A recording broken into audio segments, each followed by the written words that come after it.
Welcome back, everybody, to Niners Now. I'm your host, Brady Grustas, at Grustas Brady on X. You can follow me there. And I'm here today to help all you fantasy football players out there. It's draft season, and I'm going to tell you which 49ers you should draft and which you should avoid.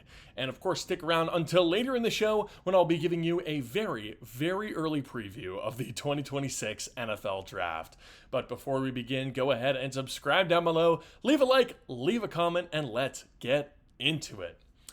Now, on Monday, the 49ers made their first set of roster cuts, and we've got some news out of practice as well. On Monday, the Niners waived quarterbacks Carter Bradley and Tanner Mordecai with injury designations. They also waived defensive linemen Jalen Allen and Shaquille Brown normally. They cut running back Keyshawn Vaughn, and they placed offensive tackle Isaiah Prince on injured reserve, which will end his season. All of these guys were expected cuts, but I do think that it's notable that both Bradley and Mordecai have injury designations. That means if nobody claims those guys on waivers, they'll end up back on the Niners injured reserve list. That also means that neither Bradley or Mordecai will be eligible to play for the Niners this year if they do clear waivers, which means the Niners are going to need a third quarterback for the practice squad. There's some interesting options who are available. You've got former Pro Bowl alternate Tyler Huntley, who was released by the Browns. Rookie quarterback from Syracuse Kyle McCord was cut from the Eagles. And there's a chance that either Tommy DeVito or Jameis Winston from the Giants are let go. I'd like to see the Niners bring one of those guys to the practice squad to be their third quarterback for this year, especially Jameis. If he's let go, I'd like the Niners to jump on that. The Eagles also cut cornerback Eli Ricks, who I identified as a potential fit for the Niners in a past video. But anyways, that's 6 cuts down for the 49ers. Only 31 more cuts to make by 1 p.m. today on Tuesday. Now, we also have some injury news from Monday's practice. The final one before the roster deadline. And if you can believe it, it's good news. The Niners saw a group of players return to practice on Monday. Mykel Williams, CJ West, Ben Barch, Mac Jones, Richie Grant, and Fabian Moreau all practiced. That's fantastic news. The reinforcements are finally starting to arrive. The Niners still, unfortunately, have 15 injured players right now, with Kalia Davis working out on a side field, but Monday was a big step forward. Dominic Pooney, Upton Stout, and Jordan Watkins were also seen working out on that side field, so hopefully they're all getting closer to a return as well. And we also have some breaking news here. I'm just seeing this on my newsfeed right now, interestingly enough. Rangers wide receiver Jacoby Myers requested a trade on Monday. Apparently, he's not happy with his current contract and he'd like to be moved. Myers is one of the most underrated players in the entire league, if we're being honest. He was quite good for the Raiders last year. He's very consistent, but it seems like this is a bit of a similar situation to Juwan Jennings. If the 49ers trade for Jacoby Myers, I think Jennings would probably have to be involved. Reporter Diana Rossini has said that the Raiders are interested in adding a veteran wide receiver. So if they're going to get rid of a veteran wide receiver in Jacoby Myers, I think they'd like to have one coming back. That's a very interesting idea to me. Juwan Jennings for Jacoby Myers straight up, or maybe with some draft pick compensation involved. Myers is healthier and he's more consistently productive, but Jennings is a better blocker by far, and he will probably be cheaper. Regardless, both of them need new contracts. I'm really curious to see how this one shakes out. If I had to make an official prediction, I think that the 49ers probably don't make a move for Jacoby Myers. He's got kind of a redundant skill set with the guys that the Niners already have, like Brandon Ayuk, Ricky Pearsall. A good way to think about Myers is that he's kind of like a better version of Demarcus Robinson, and they already have Demarcus Robinson. And if the Niners were willing to pay a non-elite wide receiver, they would have just paid Juwan Jennings by now. So my prediction is that no, they will not go out and get Jacoby Myers. But I would be certainly pretty interested if they did, because he's a good player. Now that we just finished up our breaking news segment there, that was pretty cool. Breaking news live on air. It is time for a 49ers fantasy football overview. It's fantasy draft season. The preseason is over. Week 1 is only 9 days away. Single digits. So I am now here to give a full breakdown of the Niners offense when it comes to fantasy football. At quarterback, let's start there. I do like Brock for this season, but his price is a little awkward right now. He's ranked as the QB 10 by ESPN and number 89 overall. That puts him in the 9th round. And I honestly just don't really like taking quarterbacks in the middle rounds like that. I've always felt that at quarterback, you either get an elite fantasy scorer like Lamar or Josh Allen or Jalen Hurts or Joe Burrow, or you wait on that position as long as you can. Like, would you rather take Brock Purdy in the 9th round or take Jordan Love, CJ Stroud, or Geno Smith in the last round? I'd rather wait and get a better running back or wide receiver with that 9th round pick. But if you do want to take a QB in the mid rounds, I do like Brock where ESPN has him in that same tier as like Bo Nix, Kyler Murray, Justin Herbert, that sort of group. I think Brock's fantasy upside is just as high, if not higher, than all those guys. Murray's got a consistent rushing floor, much more consistent than Purdy, and Herbert is the best quarterback in that group in real life, but Brock's weapons and his sneaky rushing upside I think are going to go a long way this year. The main thing holding Brock back in fantasy last year was low touchdown numbers, and if those go up this year, I think he'll certainly be in the conversation for a top 10 fantasy quarterback. Now, at running back, it's pretty much CMC or bust, right? McCaffrey is currently ranked as the 7th overall player and the 4th best running back by ESPN. Every single report from camp is that he's healthy and 100% and he looks phenomenal and all that stuff. But when you're investing a first-round pick on a guy with that many injury issues, I think you kind of have to go with a running back in round 2 as well, just so you're not completely screwed if an injury happens. But then you're going running back, and you're left without one of those elite wide receiver targets. I probably won't be drafting McCaffrey in many leagues this year because of that, unless he falls to round 2. In round 2, I am all over McCaffrey. Now, if you're drafting CMC, you've also got to draft Brian Robinson Jr. I think he's the clear handcuff pick. You grab him in the last round or whenever you can, because if McCaffrey goes down, Robinson gets a big workload, and I mean a big one. There's also a chance that Robinson kind of eats into McCaffrey's touchdown total, but I don't think it's substantial enough to really matter. So yes, if you are drafting McCaffrey, go get Brian Robinson. Or if you don't want to draft McCaffrey, you can take Brian Robinson and try and force the McCaffrey owner to trade for him. Depends on what kind of league you're in, I guess. Now, I'm not drafting Isaac Guerendo or Jordan James or Jeff Wilson in any of my redraft leagues this year. Knowing the 49ers, all 3 of those guys will be waiver pickups at some point in the year, but I just can't justify spending a draft pick on any of them when Robinson is so clearly the number 2 running back. At wide receiver now, the easy choice for me to draft is Ricky Pearsall. I think that's clear cut. He's ranked 102nd overall on ESPN, only 2 spots behind Juwan Jennings. That group of wide receivers is super interesting and super high upside. There's this group of young potential breakout receivers going in that range with Ricky, Matthew Golden, and Emeka Egbuka. But Ricky's already had a year in the league, and I think that he's clearly set to be this team's wide receiver 1 for at least half the year. Golden and Egbuka both come with some question marks considering they're rookies and considering they've got some productive teammates around them. So I really like Ricky here. He's one of my favorite wide receiver sleepers in the entire NFL, and I try to get him in any draft that I can. 10th round Ricky Pearsall, book it, stamp it, easy pick. Now, on the other side of that coin, I'm fading Juwan Jennings hard. He's got a calf issue. He might be holding out. He might get traded. He's just not a good investment right now. Even if he does play in week 1 for the Niners, he hasn't practiced in over a month. Fade Juwan Jennings. That's my official position this year. I'd much rather have Khalil Shakir or Stephon Diggs, who are both kind of going around that Jennings range. And of course, the group that we just talked about of Pearsall and Golden and Egbuka, I'd rather have all those guys over Jennings. Now, as for the other guys in the Niners receiver room, I don't like many of them. Jordan Watkins and Jacob Cowing are hurt and young. Russell Gage is temporary. Demarcus Robinson suspended. But I will say, if you can get Brandon Ayuk with the last pick of your draft, I think you should do it. Take him, put him in your IR slot after the draft, and you get a free waiver pickup. It's kind of like getting 2 players for 1 pick if you really think about it.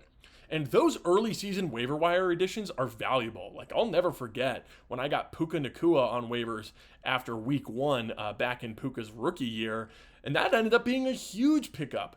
There's major waiver wire pickups every year in week 1, And if you grab Brandon Ayuk late and you stash him on that IR spot, you make it that much easier for yourself to grab one of those elite waiver pickups.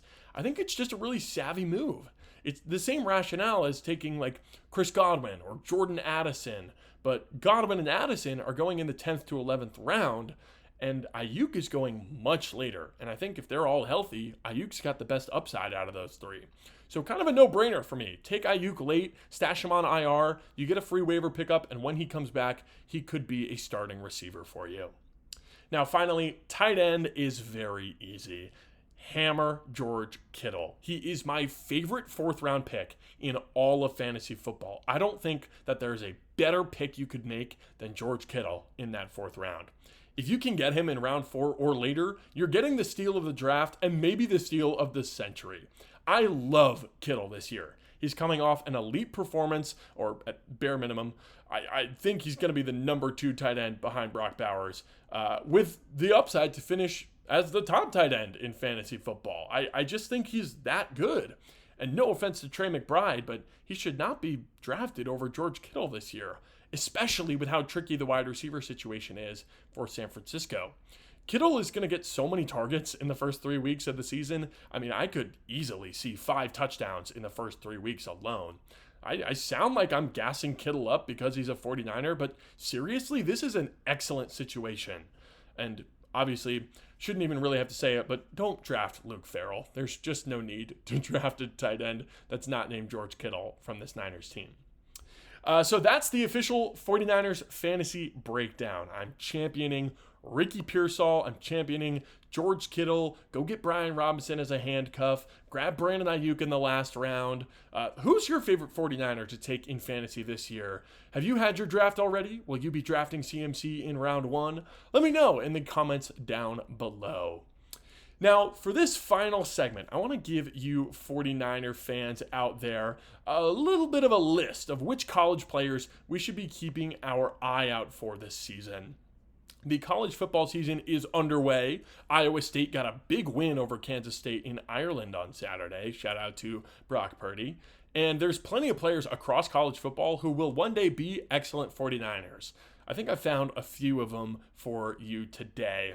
Now, the first guy that I want to highlight is the consensus top defensive tackle in the class right now. It's the junior from Clemson, Peter Woods, number 11.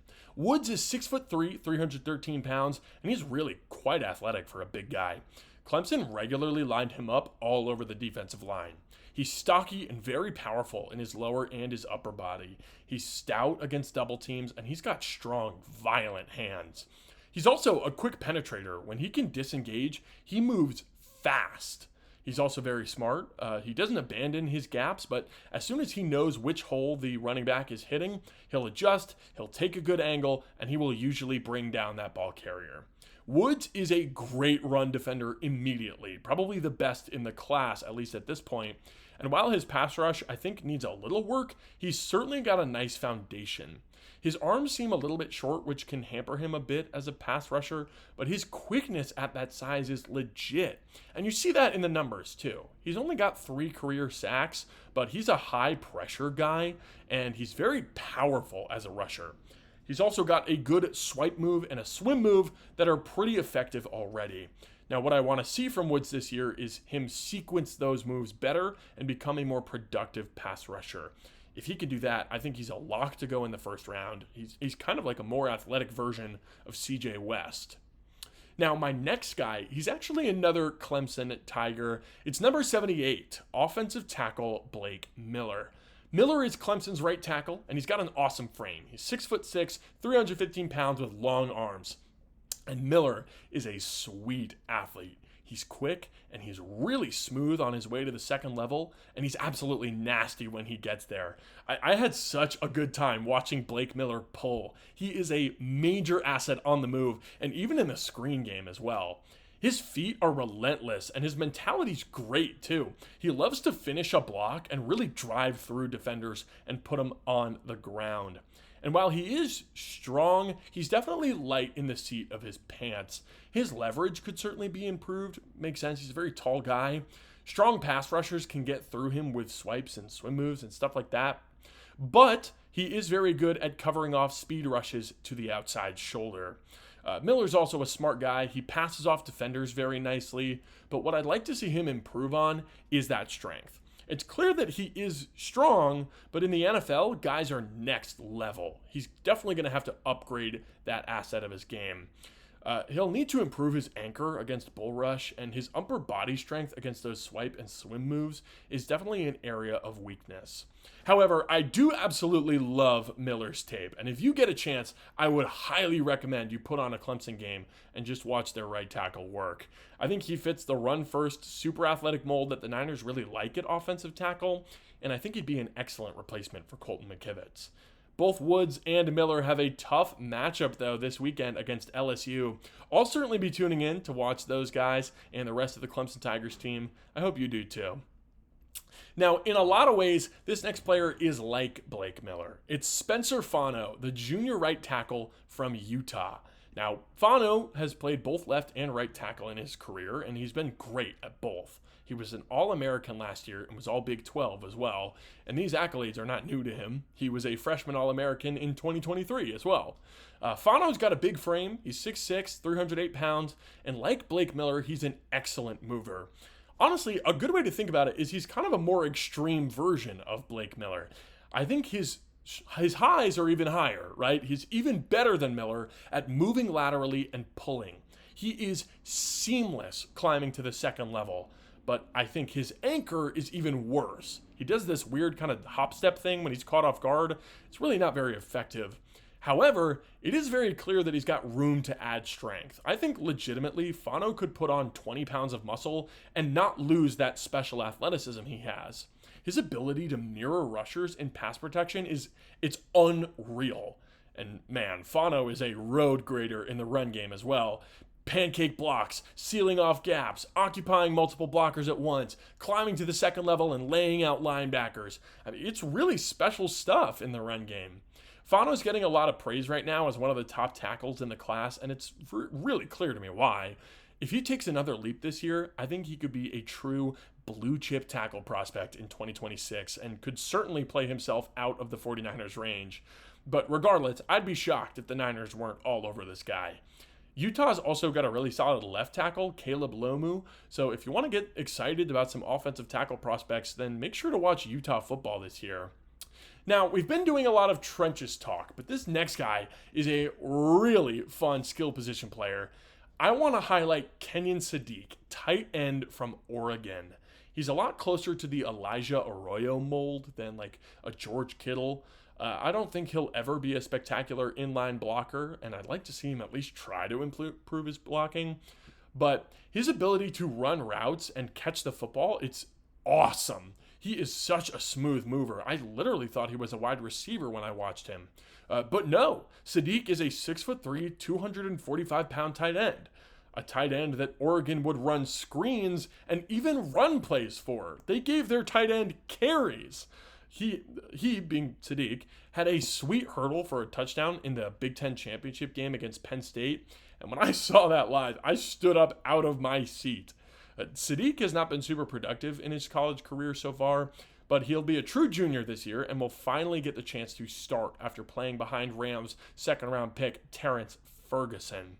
I think Sadiq's athleticism, his explosion, his speed, his run after catch ability, and this versatile, gadgety skill set will all really complement an increased workload in the receiving game this year. And if he's productive enough, I think there's a real chance that he could go in the first round. He's not the kind of guy that the Niners usually go for as the backup tight end, but you never know. I mean, Kittle's not getting any younger. Getting a matchup nightmare who you can use in a bunch of different ways, it's never a bad thing. Unless, of course, you're the Atlanta Falcons and you're drafting Kyle Pitts ahead of Jamar Chase. Regardless, if you're watching Dante Moore in the Oregon offense this year, keep an eye out for number 18, Kenyon Sadiq. Now, I've got one last player to watch here, and we're going back to the trenches for this one. It's Alabama's redshirt junior center, Parker Brailsford. Now, Brailsford started his career at Washington as a four-star recruit and was the starting center on Washington's national championship team, the one with Michael Penix Jr., Rome Odunze, Jalen McMillan, Roger Rosengarten, all those NFL guys. Brailsford started that game as a redshirt freshman. He then followed his coach Kalen DeBoer to Alabama once Nick Saban retired and started every game at Alabama. He's clearly a bit small. He's 6'2", 290. And watching him line up next to Alabama's monster left tackle, Caden Proctor, who's like 6'8", 370, it was pretty funny. And next to Proctor, you had the Cowboys' first-round pick, Tyler Booker, at left guard, too, who's also a big dude. So, you know, looking at Brailsford, who's 6'2", 290, next to those two behemoths was definitely pretty funny. But as a result of his size, Brailsford plays with really great leverage. And he's stout, too. Just because he's small doesn't mean he can be easily bowled over. He responds to contact really well, and he anchors great, even against blitzes. I do think he needs to improve on his second level blocking. Once he gets to that second level, he can just be a little bit aimless sometimes.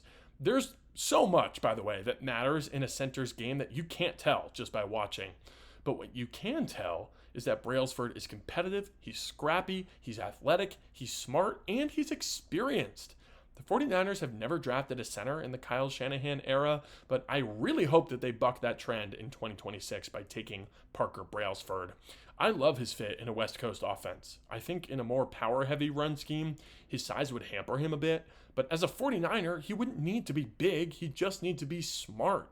Former 49er John Feliciano did an interview last week and talked about how difficult the center job really is in San Francisco.